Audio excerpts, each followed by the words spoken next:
మేరకు ఈ కార్యక్రమాన్ని ఇచ్చేసినటువంటి తెలంగాణ రాష్ట్ర ఓటర్ సంఘాల చేసిన సోదరులు బాలరాజు గారికి ఈ కార్యక్రమంలో పాల్గొంటున్నటువంటి గౌరవ సంఘాల నాయకులు ఐదు వెంకటగౌడ్ గారు, ఎందుకంటే విజయ్ కుమార్ గౌడ్ గారు, అమ్మాల నారాయణ గౌడ్ గారు, కూడా మన్సూర్ గౌడ్ గారు, మన తిరుపతి గారు, జడ్పీ వీరస్వామి గౌడ్ గారు, శివప్రభు సంఘం అధ్యక్షులు మల్లేష్ గారు, కుల వివక్ష పోరాట సమితి సోదరులు దశరథ గారు, మత్స్యకారుల సంఘం అధ్యక్షులు బాలకృష్ణ గారు, ఆసన గారు, సర్పంచుల సంఘం అధ్యక్షులు సుమి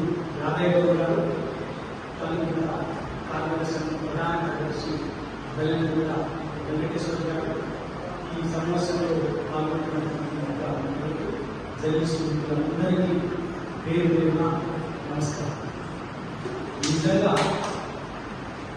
ఈరోజు ఈ దేశం 70 స్వాతంత్రం నుంచి 75 సంవత్సరాల వేడుకల్ని జరుపుకున్నాం. 100 సంవత్సరాల వైపు అడుగులు తీసుకున్నాం. రాజ్యాంగ అమలులోకి వచ్చి ఇప్పటికే 70 సంవత్సరాలు అయిపోయింది. ఇవాళ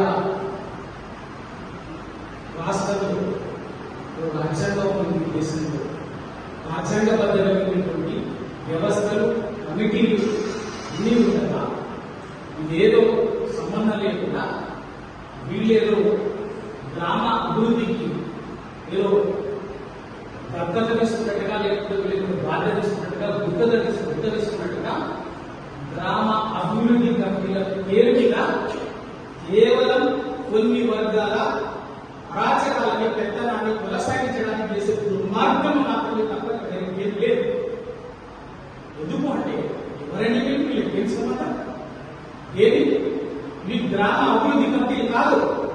ఎవరి కష్టం పాటు చేసుకొని ఎవరి బతుకుతూ ఈ సమాజ నిర్మాణంలో భాగమయ్యేటటువంటి సంపన్న వృత్తి కులాల మీద, ఉత్పత్తి కులాల మీద ఆధిపత్యం చేసే గ్రామ అరాచక కమిటీలు తప్ప అభివృద్ధి కావు. వీటిని బరాబర్గా ఒక సందర్భం వచ్చింది. ఒక కులానికి సంబంధించినటువంటి అవసరం కాదు. ఇది వాళ్ళ కల్లుగిత కార్మికుల వంతైంది, కల్లి గౌళ్ల వంతైంది. కానీ ఇప్పటికీ దాదాపు ఆ పరిసర ప్రాంతాల్లో అటు నిజామాబాదు, కరీంనగర్, జగిత్యాల, ఆర్మూరు, జగిత్యాల, నిర్మల్ ఆ స్ట్రెచ్ లో ఉండేటువంటి ఒక వందలాది గ్రామాల్లో ఒక 25-30 సంవత్సరాలుగా 3 దశాబ్దాలకు పైగా జరుగుతున్నటువంటి అరాచకం. ఈ అరాచకాన్ని ఖచ్చితంగా అడ్డుకోకపోతే ఇవాళ ఏమైందంటే నిజం ఇవాళ నిజంగా ఎంత బాగా తీశారంటే అదే మామూలు ఏమైంది ఇవాళ ఈ రాష్ట్రాన్ని అధికారాన్ని పరిపాలిస్తున్నటువంటి, ఈ రాష్ట్రంలో అధికార పార్టీ అయినటువంటి కాంగ్రెస్ పార్టీ రాష్ట్ర అధ్యక్షుడు మహేష్ కుమార్ గౌడ్ గారు ఆ జిల్లాకు ఆ ప్రాంతానికి సంబంధించినటువంటి, ఆ పక్కనే మన పొన్నం ప్రభాకర్ గారు కూడా ఆ ప్రాంతంలో పరిసరాల సమీపంలో ఉండేటువంటి బీసీ సంక్షేమ శాఖ మంత్రి, జాతికి సంబంధించినటువంటి వాడు, ఆ ప్రాంతంలో ఉండేటువంటి వాడు. ఇంతమంది ఉండగా కూడా నిజంగా అన్ని పార్టీలు వాడు, ఎందుకంటే అధికార ప్రతిపక్ష మీద అన్ని పార్టీలు కూడా ఈ బీడీసీల అరాచకాలని, వీటి దౌర్జన్యాన్ని, వీటి దాష్టికాన్ని ప్రశ్నించడానికో అడ్డుకోవడానికో జరుగుతున్నాయంటే ఈ బీడీసీలు ఏ స్థాయిలో గ్రామంలో, ఆ ప్రాంతంలో సామాజికంగా వేలు నూరుకున్నాయో అర్థం చేసుకోవాల్సినటువంటి అవసరం ఉంది. ఇవి కొన్ని కులాలు మాత్రమే, ఇవాళ కొన్ని కులాలు మాత్రమే వాళ్ళ చేతుల్లో రాజ్యాంగం అమలులోకి వచ్చిన తర్వాత ఈ దేశంలో ఆర్టికల్ 73 ద్వారా స్థానిక సంస్థలు సంపూర్ణ గ్రామ స్వరాజ్యం అనేటువంటి లక్ష్యంతో స్థానిక సంస్థలకు విశేష అధికారాలు వచ్చిన తర్వాత ఆర్టికల్ 73ని నిర్వీర్యం చేయడానికి జరిగినటువంటి కుట్రనే, దుర్మార్గమే ఈ గ్రామ అభివృద్ధి కమిటీ. వీటిని మనం అమలు చేసుకోకపోతే ఈ రాజ్యాంగంలో వచ్చినటువంటి ఇన్ని మానవ హక్కులపై రాజ్యాంగ పీఠిక ఉన్నది, ఇన్ని రకాలుగా ఉన్నటువంటి విషయాన్ని మనం ఎక్కడ కూడా కనీసం అర్థం చేసుకోకపోవడం వల్ల ప్రభుత్వాలు అచేతనంగా ఉంటే నీకు పరిపాలన వ్యవస్థ అచేతనంగా ఉంటుంది, పోలీసు వ్యవస్థ అచేతనంగా ఉంటుంది, రాజకీయ వ్యవస్థ అచేతనంగా ఉంటే చాలా గ్రామ స్థాయిలో ఎవరు బతికేటటువంటి వాళ్ళు చాలా చిన్న జీవులు.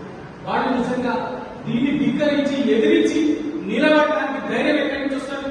ఒక పోలీసు వ్యవస్థలో నిలబడాలి బాసటగా, ఒక రాజకీయ వ్యవస్థలో నిలబడాలి, లేదా ఒక పరిపాలన వ్యవస్థలో నిలబడాలి.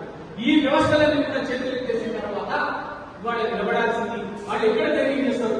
5-4 వాడ నిజామాబాద్ జిల్లా తాళ్ళ రాంపూర్లో సాధారణ మహిళలు కలిగిన కుటుంబాలకు సంబంధించినటువంటి మహిళలు నిలబడే చూడండి, ధైర్యంగా మనం వాళ్ళకు చేతులెత్తి నమస్కరించాలి.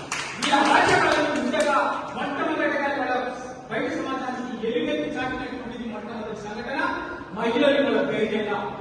కాబట్టి వాళ్ళ